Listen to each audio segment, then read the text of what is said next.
So hi everyone.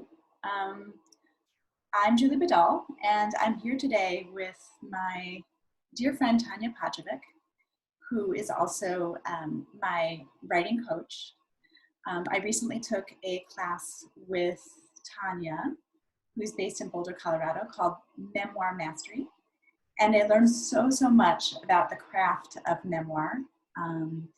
And Tanja just did such a beautiful job holding space for all the participants and really being able to skillfully guide each one of us and meet us where we were at whatever stage of the process of memoir writing we were at. And I invited her to talk to me today because Tanja had written a memoir of her own. I don't know if you can see this here. Okay. It's called The Secret Life of Grieve. And I recently finished reading this beautiful memoir in which Tanja describes her grief process after losing her mother, and all the different ways that what she learned about grief and the tools that she developed for herself around grief, and her whole healing process, which happened about 8 years ago.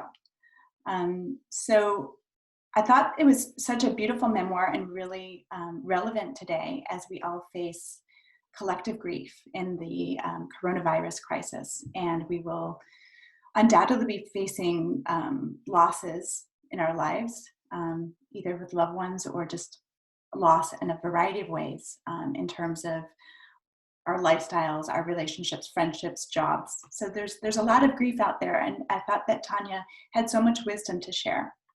And as I mentioned, Tanja lives in Boulder. She has an MFA from the Indiana University, good Midwestern person like me. And she is currently working at the Lighthouse Writers Workshop and has taught at CU Denver writing as well.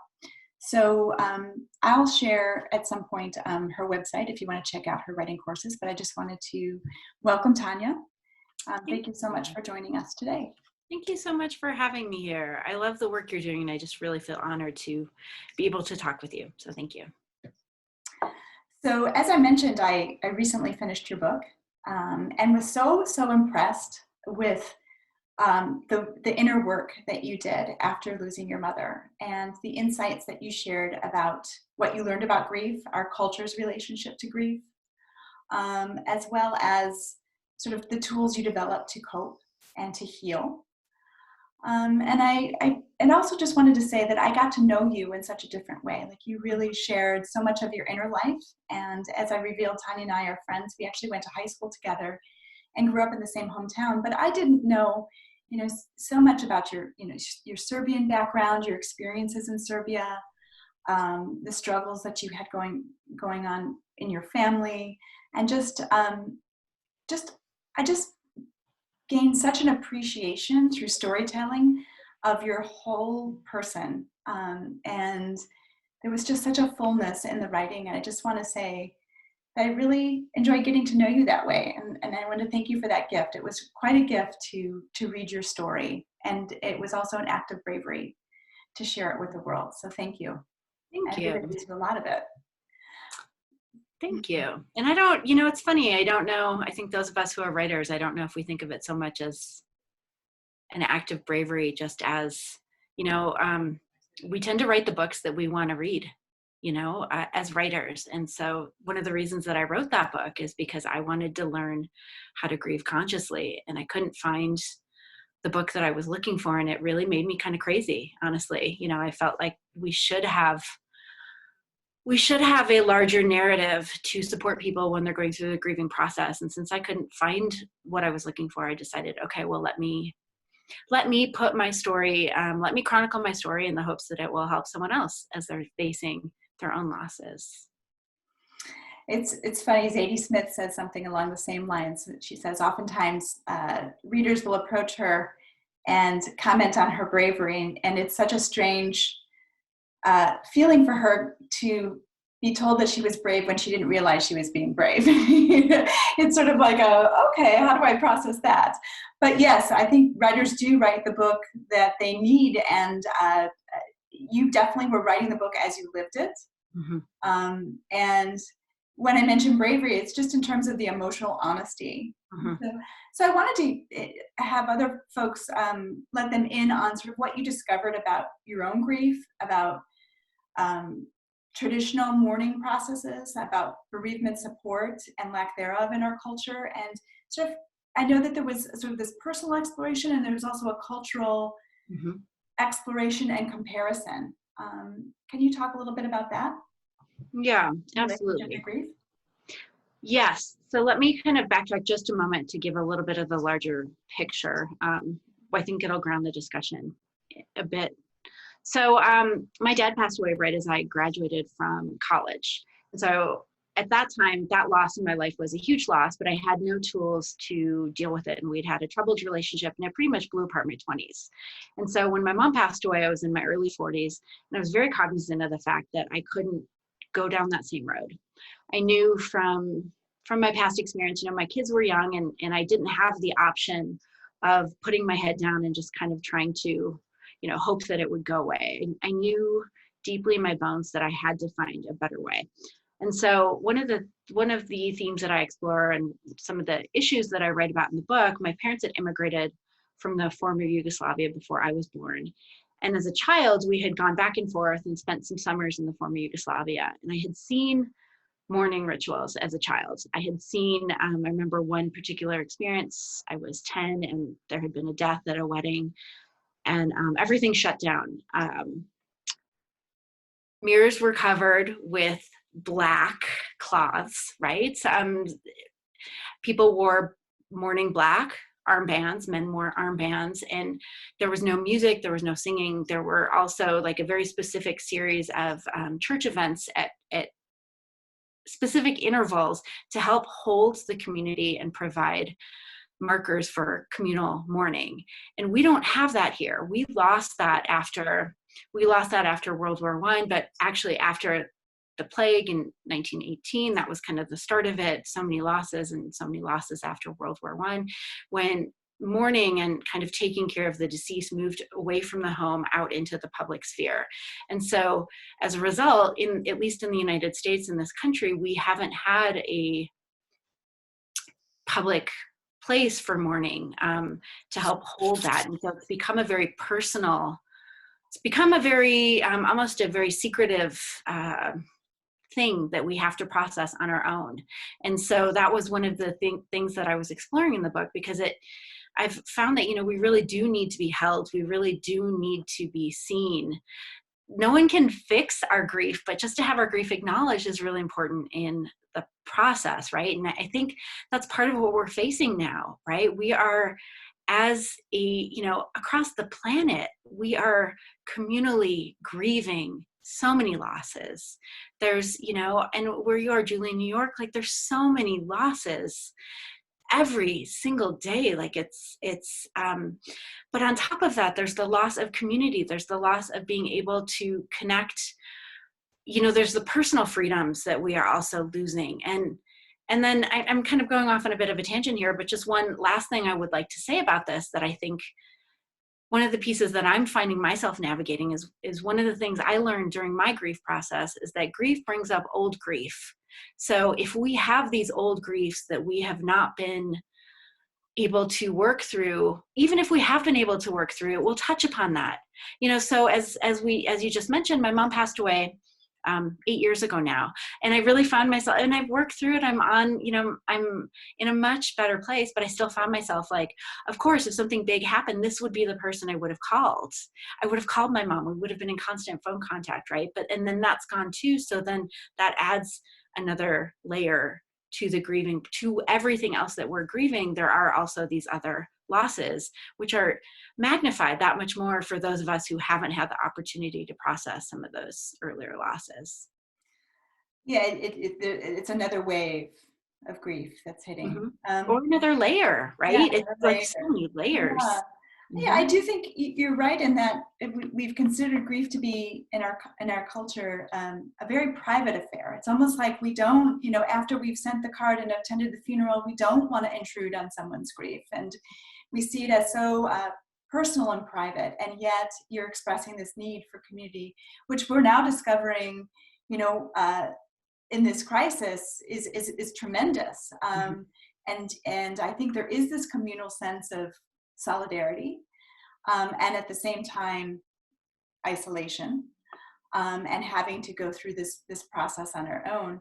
I was wondering what tools you discovered for yourself. You described some of the traditions you encountered in the former Yugoslavia, in terms of covering mirrors and having intervals that can contain the emotions and kind of this communal affair of grief.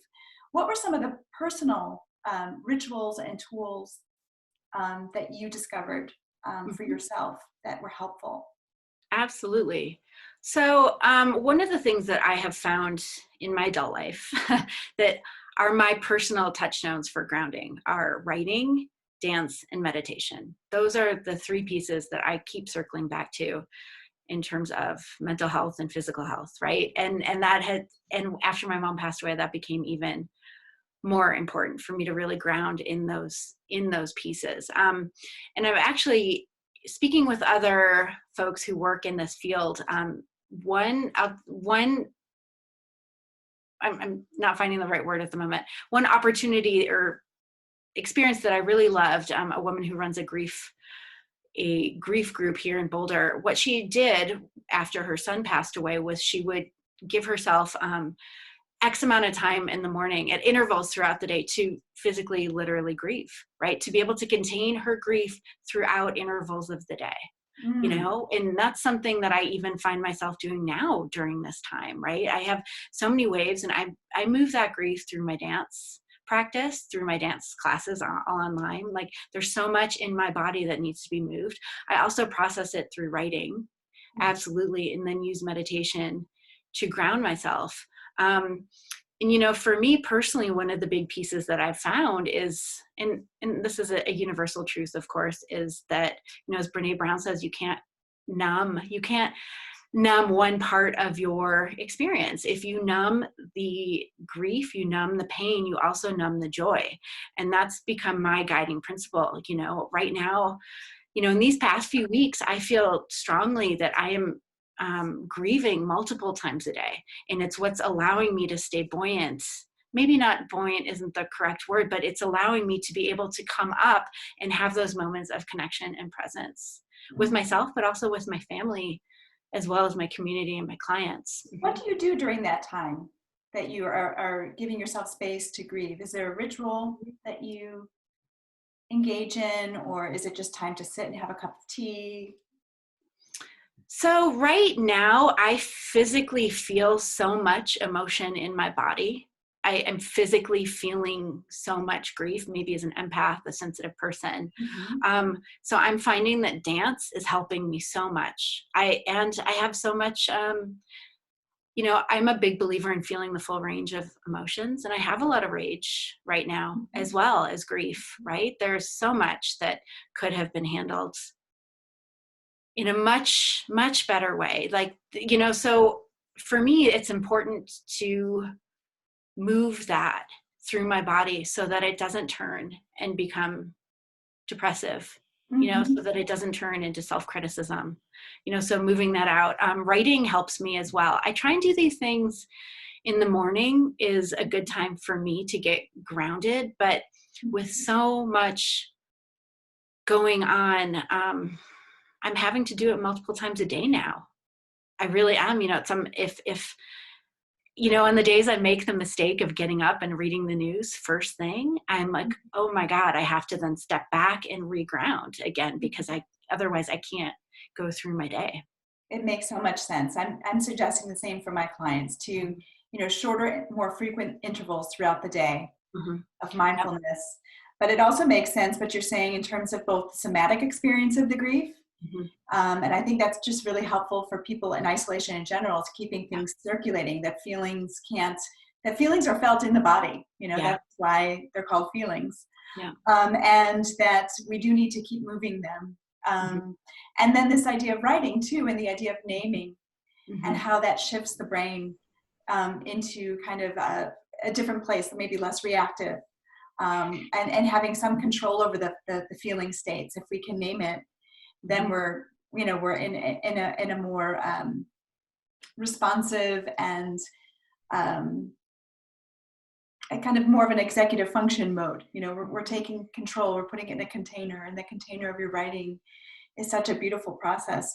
What do you think happens? I mean, in some ways, where our countries or the world is going to be in a state of postponement, in terms of being able to commune and commemorate in a physical space for our loved ones that we lose. What are the consequences of not, and you mentioned a little bit with your father, of if we actually don't, you know, live out the grief, if we don't, as Brene Brown is mentioning, you know, if we don't actually address these feeling states, this loss, what happens? Do you know? I know you're not a grief expert, but in terms of your own experience with your dad, you mentioned that there was a postponement of that process. Oh, yeah. Well, I think, you know, and this is interesting.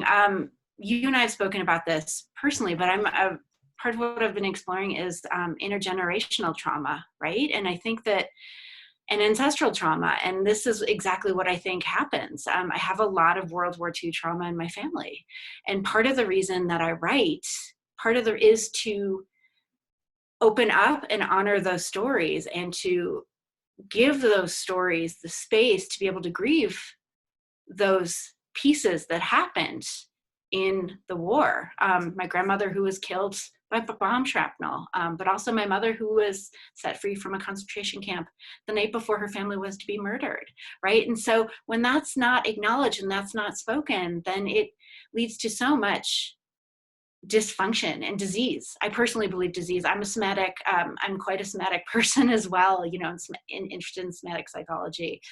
And you know, and I will just say, this is kind of tagging on to what we were just speaking about a moment ago, Julie. One of the things that really draws me to writing, and I believe one of the gifts of writing, is that it allows us to reclaim our narrative. It allows us to reclaim our personal power. And so by processing, so there are, you know, different styles of writing, and what I'm doing is more of literary memoir versus more of a journaling process, so to speak, you know, and I think both are important and so pertinent, especially now, the journaling process and moving through these emotions and everything that you're saying about executive function. And in the larger scope of just being able to almost lasso your story, right? And here was my parents' narrative, so much trauma, so much intergenerational trauma, and yet resilience at the same time, right? And so by me being able to write my story allows me to be able to navigate that and tap into that wisdom and that resilience, and then be able to reclaim that as my own, which then becomes a tool that helps me move forward as well, right? You know, and absolutely, yeah, and also capturing the nuance of your parents' story. There's a point in your memoir you talk about, you know, true healing being this place where you're no longer idealizing or romanticizing, nor are you villainizing, and finding that sort of the balance, the humanity in the people that you're grieving, whether they've, you know, they were able to meet your needs or not. And this beautiful point you get to in the memoir where you're actually, and this kind of goes into the ancestral work, where you're actually able to shift your relationship with your parents, and that a person maybe doesn't necessarily need to be living and breathing, you know, on earth with us, but yet that relationship still grows and changes. Yeah. And you still have a connection with it, and that the writing process helped you to actually transform the narrative, right? And change the ending. Or maybe not change the ending, but write the ending for yourself. Yeah, write my way into the ending. Yes, yeah. So beautiful. Thank you. Thank you. And one part of your memoir really struck me too, in relationship to quarantine. You mentioned, you know, the butterfly being in the cocoon and then turning to mush before completely transforming into something else. And I felt like that was very, it really resonated with me, you know, being in the cocoon right now of my home, and you know, not being able to really move, but perhaps being, you know, everything breaking down and being rebuilt before we emerge. So did the grief process also, it felt like that for you? Oh, absolutely. I mean, I think, you know, when I first started writing that book, I thought, okay, I will chart how to grieve consciously. That's what I'll explore. But what I didn't realize is actually what I was undergoing was a fundamental identity shift, and it didn't, I had to go through that. Like, of course I couldn't see that as I was beginning that journey. Right. And I think that's where so many of us are now, is we don't know where this will end or where we will be on the other side or what it will look like, and I'm obviously not a psychologist, but I was just reading that uncertainty triggers, activates the amygdala, activates fight flight. So then it seems to me like, of course we are all in this heightened state, right now. And because there's so much fear with the uncertainty involved. And so as much as we can, I think we have this opportunity, or at least I'll just speak for myself, to be able to kind of go within and maybe break down a bit, grieve and reformulate and really touch our center to connect with what's most important to us in a way that we can move out of this consciously and powerfully, as much as we're able to, knowing that this will be messy. My hope is that I'm seeing so many people really normalizing this more and verbalizing it. And it does give us the opportunity to, share what this looks like more intimately with a wider audience in a way that I don't think was as welcomed, perhaps, with our busier normal world, right? Because it was so external based, and now we are more of an internal focus. And so I hope that's one of the small gifts that comes out of this time. I'm noticing that too. It does seem that the stigma around speaking of one's mental health is removed because it's just become so essential. I'm also looking at statistics of, PTSD in people in quarantine. It looks like from the SARS epidemic, 30% of the folks that came out of quarantine, which was much shorter lived than ours, showed symptoms of PTSD as a result of quarantine. And so, and the longer the quarantine is, the more likely trauma will occur. And that's regardless of socioeconomic status or relationship status. It seems to be across the board that this is something that is very difficult for us, and does require in some ways a deep dropping in order to sustain wellness. And as you're saying, several times a day, perhaps deeply dropping in above all the turbulence. And so, these tools that you're describing are so helpful in terms of, writing, taking time, making the container for grief, and accepting that that's just, it's essential. I think it is, Julie, and I was on a call with one of my mentors about resilience during this time, and she spoke about feeling the tidal wave, right? The tidal wave of emotion. And she's a psychotherapist, and just being able to just catch the edge, right? Just to be able to deal with the edge. And I think, I think just kind of circling back to your earlier question, if we are unable to do this now, the potential for the damage that tidal wave of that grief will cause is enormous, right? For us personally, but also collectively, and the impact that will cause on our families, right? Absolutely. Our communities. Anyway. So there's this opportunity, and to change our relationship with, and it seems almost mandated in some ways, that our relationship with just about everything needs to transform. Just as your relationship with yourself transformed as a result of grieving, which is, just so exquisite. And there was something that I read the other day that reminded me also of this crisis, when you're talking about, going from perfectionism to good enough, and how good enough was your new mantra. There was so much freedom in this new way of living that it quickly became addictive. I became a master of the 20-minute first floor house clean, good enough to get us through the week. 3 dinners planned for the week? You betcha. 25 minutes to hit the neighborhood grocery store to pick up that food? Awesome. Dropping off takeoff from a friend's favorite restaurant? takeout from a friend's favorite restaurant when her family needed extra support, and Ken and I were so slammed with work that we could barely cook for our own family. Damn straight. Clearly defining the amount of time I could realistically volunteer at my children's school. Fuck yeah. I just love the permission you're giving yourself, for good enough, in a time of emotional challenge, and how, it relates so much to so much, of us trying to juggle so many things within the limitations of quarantine or social distancing, especially homeschooling the kids, okay, good enough. Yeah, absolutely. I personally had to turn on the TV, to conduct this interview, and it's noon, and I have a rule that, there's no TV before 4:00, but it's good enough, Yeah. So that permission you're giving yourself to be, imperfect, and how that changed. You had your own back, Yeah. It changed the way you interface with the world.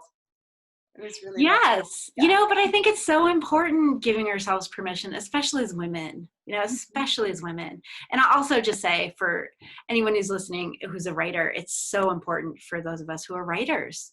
This is one of the things I really feel passionately about, because the world needs our stories, right? And if we are swirling around trying to make our story perfect, then we're not able to get our message out to folks, and in every avenue, right? Whatever that is for you, whatever that avenue is that calls to you. Absolutely. Yeah. And of course I still struggle with it, right? It's not like I've solved it all, right? Yes, and telling our stories, and perhaps even the stories of others at this time that, are unable to, or telling the stories of those we've lost as a way of sharing our bereavement, is one way that we can grieve communally at this time. So yeah, I want to thank you for this book, for the gift of it. It really gave me permission to grieve at a time that I was hitting some losses in my life before Corona even hit New York. I was dealing with some big shifts in my family life, and this book was such a relief, to see Tanja, my friend, with tears, coming down, with sunglasses at the park, pushing her kids on the swings, and tears coming down her face. I lived that moment with you and felt it as I'm going through my own process.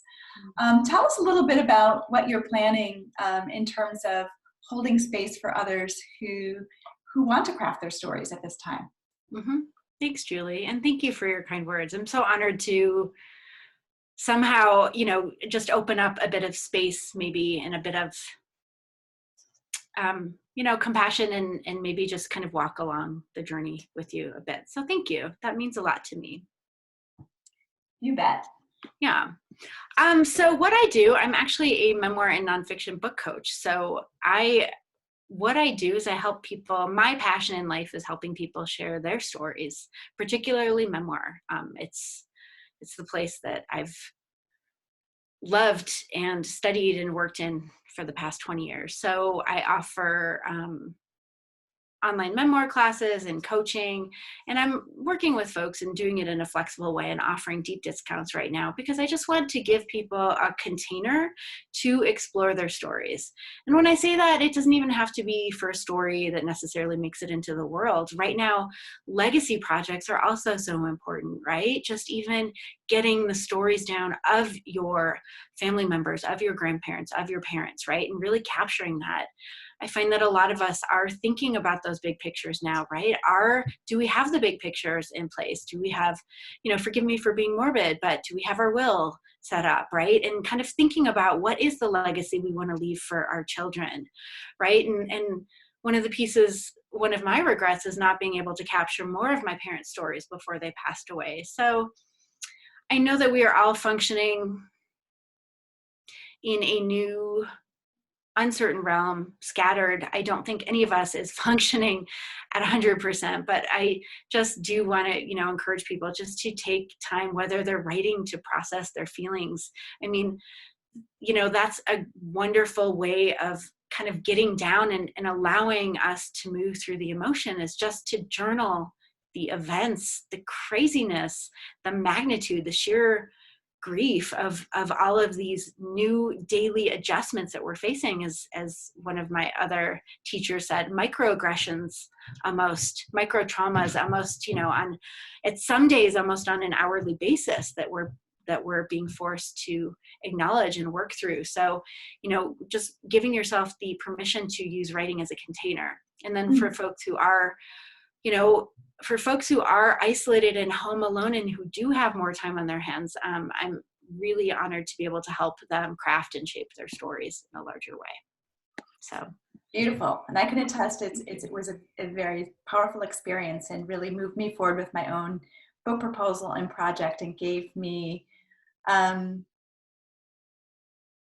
it empowered me to be more vulnerable and to allow myself to share parts of myself that were, more difficult. I also want to say that, in this time where we're being bombarded by news and we're learning more and more about the virus, and we're very focused on that, this, other aspects of learning can be really healing. And so learning how to craft a memoir, or learning about the stories of our family members, and really working on focusing the mind in another direction, can be really restorative in this time. So it can be. And can I just say one last thing on that, Julie? I think creativity, right? Whatever that is for you, whether it's art, whether it's cooking, whether it's gardening, like, it really helps ground us. And if I may just say, one of the biggest, most important lessons I learned on my grief journey was to be able to hold the grief and the sorrow in one hand, but also to be able to hold the beauty and the joy in the other hand, and to be able to hold them at the same time, that paradox, right? Without being swept under by the tidal wave of grief and only lingering there. And I think that that's where creativity and connection and whatever it is that really feeds your soul can really help keep us not in equilibrium, because I don't know that that's really possible right now, but at least keep us buoyant and resilient during a really, really intense time.